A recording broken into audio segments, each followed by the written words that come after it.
Salam aleykum. Deməli etilin karbon 2H4, propin karbon 3H4, vinil asetilen karbon 4H4.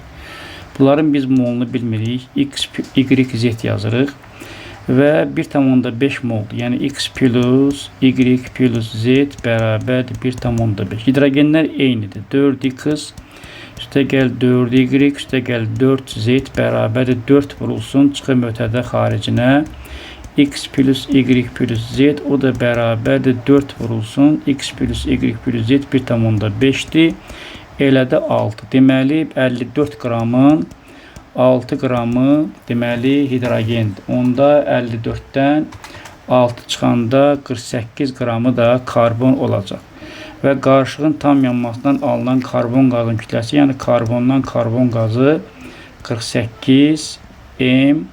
Buraya yazıram 12, buraya yazıram 44 və 48 vurulsun 44 bölünsün 12. Bu 176 qram edəcəkdir.